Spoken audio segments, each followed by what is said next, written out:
Dictation start होगी 5 second बाद। Start. अध्यक्ष महोदय, अभी अभी जो प्रस्ताव हम लोगों के सामने इस सदन में रखा गया वह सचमुच में एक विचारणीय विषय है।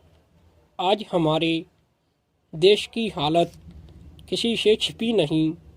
हर आदमी जानता है कि देश के कई भागों में वर्षा नहीं हुई।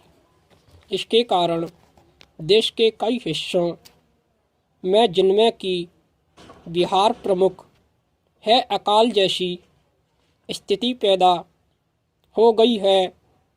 चाहे हम इस बात से कितना भी इनकार क्यों ना करें कि अभी तक भूख से किसी आदमी की मृत्यु नहीं हुई है, लेकिन यह बिल्कुल ठीक है कि अब ऐसी स्थिति होने में कोई कसर नहीं रह गई है। आप यह समझ लीजिए कि किसी दिन भी आपको ऐसा अवसर मिल सकता है कि अमुक स्थान में भूख से इतने आदमियों की मृत्यु हो गई और इतने पशु समाप्त हो गए। पूर्णविराम पैरा।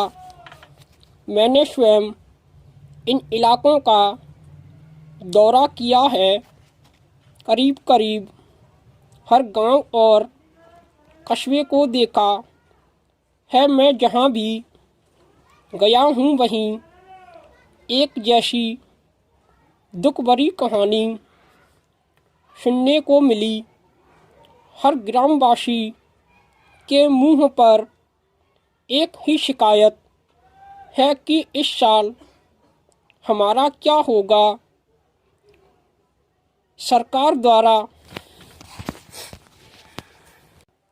उनके पास अनाज का भंडार समाप्त हो गया है। पशुओं के चारे की व्यवस्था नहीं है और सरकार द्वारा कोई उचित प्रबंध अभी तक नहीं हुआ। बेशक सस्ते गल्ले की बहुत सारी दुकानें खोलकर सरकार ने इस दिशा में एक सराहनीय कदम उठाया है, किंतु यह दुकानें अभी बहुत कम संख्या में हैं और गांवों से बहुत दूर दूर भी हैं।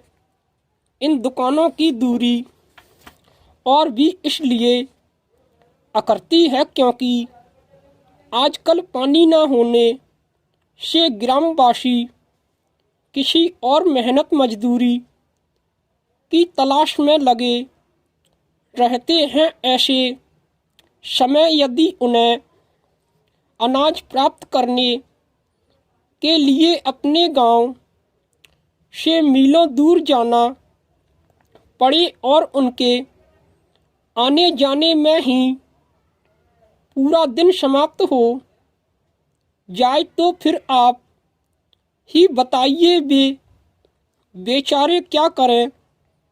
इसलिए जहां हम एक और यह ध्यान दे रहे हैं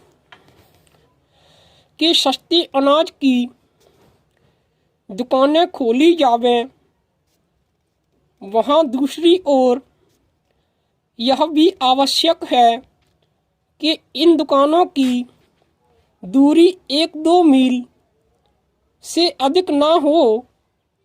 भले ही इसके लिए हमें कुछ अधिक दुकानें खोलनी पड़े, यह एक बहुत ही आवश्यक कदम है और हमें इसका ध्यान रखना चाहिए। ऐसा करने से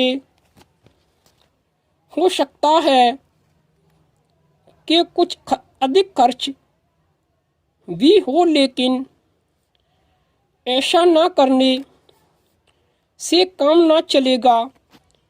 पूर्णविराम स्टॉप। अगली डिक्टेशन कल आएगी इसी का अगला भाग।